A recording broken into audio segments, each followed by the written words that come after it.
Here it is, Monday afternoon. On my calendar, it's still Sunday, so I'm going to be a day behind all week long. That's the way it works when I get mixed up with the days of the week. Before I tell my story, I went in the bathroom and said, "Oh my gosh, the hair looks terrible, gotta do something," but you overlooked Harriet. It's a story that's important, not how I look. But I said, okay, I gotta put on a little makeup. I look horrid. Well, have you ever noticed the cosmetic companies, you buy a compact case, I'd say it has 3, 4, 5 different things in it. Oh, you're going to be well made up by the time you used all of these items.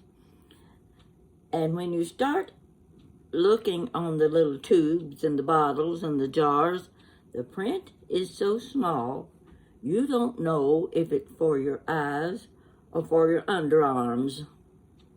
You can't read it. I get my glasses on, I still can't read it. Hold it up to the light, I still can't see it. Do you know that I've got a little tube of something that looked like it must be to hide the bags under your eyes. You know what I'm talking about. I didn't want them showing that glasses help. So, I've been using that little, it's a heavy, thick something or other that I've rubbed and rubbed and rubbed on the bags of my eyes, saying, yeah, that's going to cover them up pretty good. Well, I was in there earlier and I said, okay, I need to do something to my face. I pulled up that little tube and I said, I need to read this and see what it really says. And I finally got a magnifying glass and I got to looking.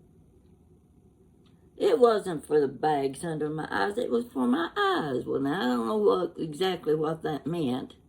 I just figured it'd be for my eyelids. So I used it today for my eyelids. Now we're going to see if that makes any difference. So far, I don't know what it did or what it's supposed to do.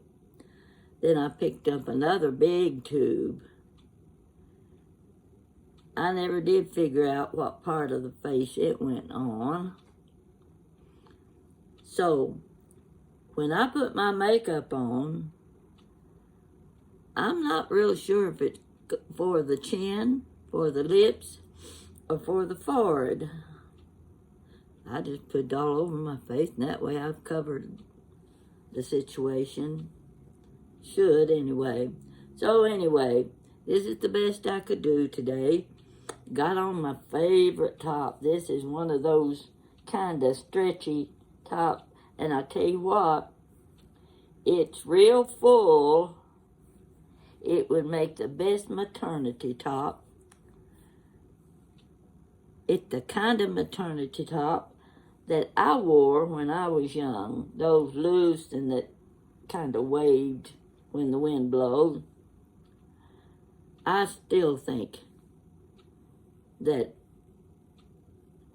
these young ladies with child should be wearing something appealing instead of bodysuits. We know what's under that bodysuit. We don't need it explained to us any further. Why can't they wear something nice and loose like I've got on? It's very comfortable and very attractive on a pregnant lady. So having said that, as if it makes any difference, I still have my same opinion about how ladies should look with child. Now I'm going to get into my story. Now, where do I start? Okay, yeah, I'll tell you where I'll start. I'm going to show you a picture first. I want you to get this picture in your mind. See, that's a balance. Goes over my See, there's 3 windows there. Big wide window. But if you can get a good look at it. Anyway, I just want you to see what it looked like, because that's called Old English Rose. Now I'm going to take the picture away. When I moved here with these big windows, I needed something to cover the windows. I had nice blinds. But I first started out with, I had a lot of lace shears. Well, actually it was fabric that I had bought in Tennessee. Lots of it. So I had plenty to make curtains. I like something that lets the light come through, because I don't like dark rooms. So I had plenty of curtains for that.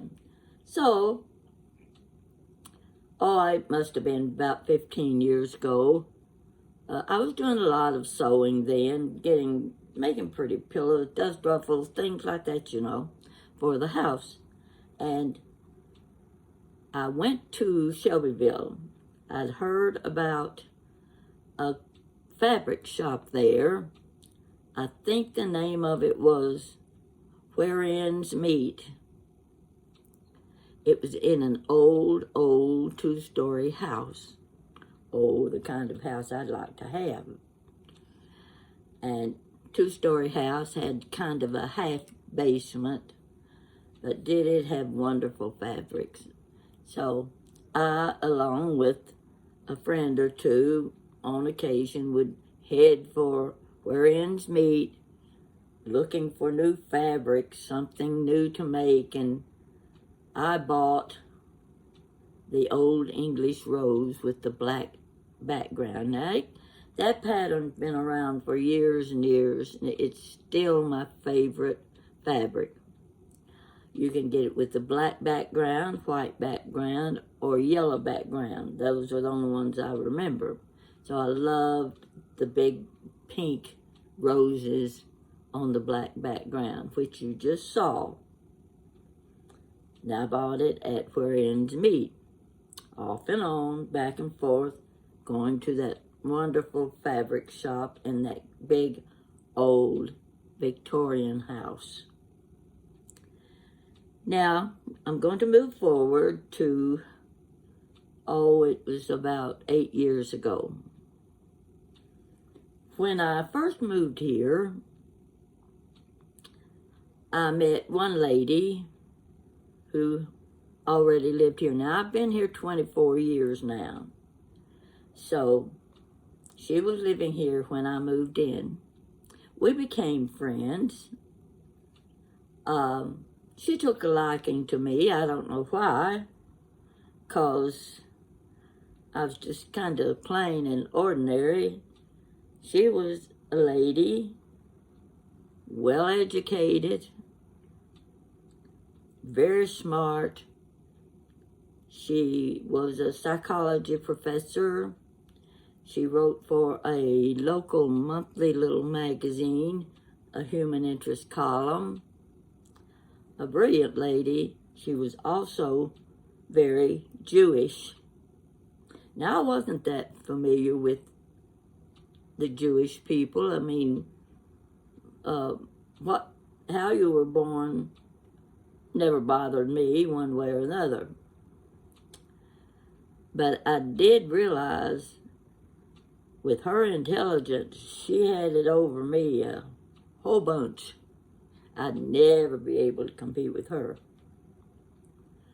So it was, now she, at the time, 8 years ago, she was 95 years old. I loved talking to her because she was an interesting lady. She had led an interesting life.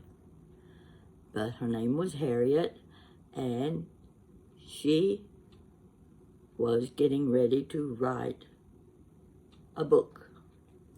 She was going to do her family history.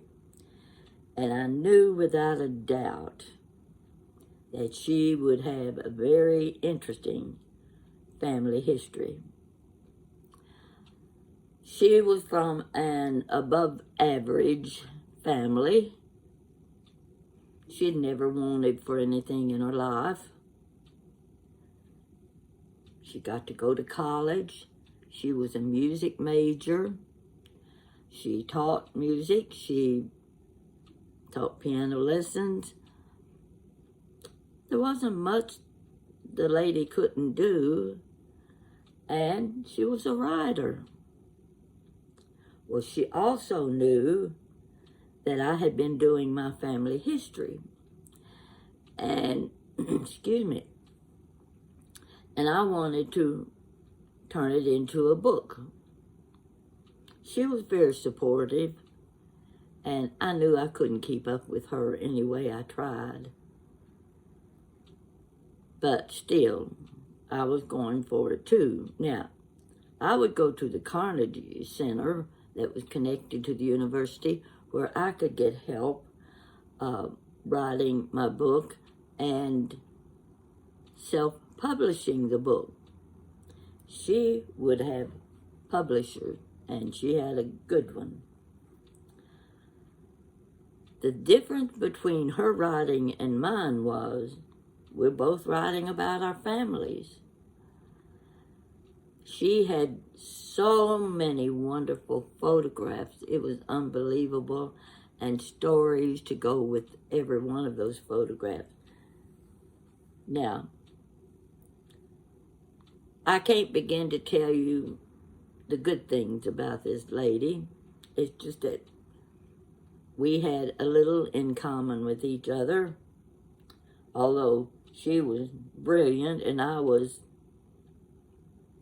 listening and learning. So, anyway, Harriet gets her book written first. And she's writing this book for her family. Lots of family she had. Cousins, no more aunts and uncles, because she herself was 95 years old, probably the oldest living member of her family, and they were all from around Lexington, Shelbyville area of Kentucky. That's where she had lived. She, too, had married, I believe, 3 times, twice to one man, and that was a very interesting part of her story, too. So when her book was finished, I met the publishers, and when she was ready to sell her books, she had several on hand. I went down to her condo, and I said, I'm here, I want to buy your book. Well, I gave her my money, and she autographed the book for me, and she says, to Pat, my fellow writer. Now that was a compliment to me, because this is the book she was writing. Look at that. There's a lot of reading in there, a lot of photographs, and they're wonderful pictures. They're the early 20th century pictures, and I love things like that. You get to see the style of dress, everything about their lifestyles, their habits, and she held your interest. She really knew how to write. She handed me the book. These are family members in this little picture right here, and I don't think let's see. I'm going to read what she said on the back of the book. In Not Necessarily Kosher, that's the name of the book, Harriet spins the story of her extended family against the backdrop of the 20th century, from horse and buggy through the Great Depression, 2 World Wars, the changing role of women, the civil rights movement, and beyond. Her colorful tales remind us of how much has changed and how much remains the same. Now, in that statement right there, Harriet and I were both covering the same period. The wars, the role of women, the civil rights movement, on and on. We were covering the same time period. So she handed me the book. I looked at it, and I want to show you the front cover. It's a photograph of the house she grew up in. I want you to get a good look at this house. You see, that was in Shelbyville. I looked at her and I said, I've been in that house. And she just laughed. I said, Harriet, that's where I buy all of my fabric for sewing. I said, that's the shop called Where Ends Meet. And she said, that's the house where I grew up. I was so shocked to learn that she had grown up in one of those houses that I admired and so longed to have as my own. The shop is no longer there. I don't know where it moved to or what happened to the house. But I certainly miss shopping at Where Ends Meet, in the house where my friend Harriet lived. And her life history is so interesting. You have to keep in mind, I was raised a Southern Baptist. She was raised 100% kosher. She was Jewish. And in that day and time, you didn't see too much contact between Southern Baptist and a Jewish girl. We had nothing in common, nothing. But she liked me, and I liked her, and I learned from this lady. Now, that was when she was 95 years old. She died at the age of 100 and is buried at Lexington Cemetery.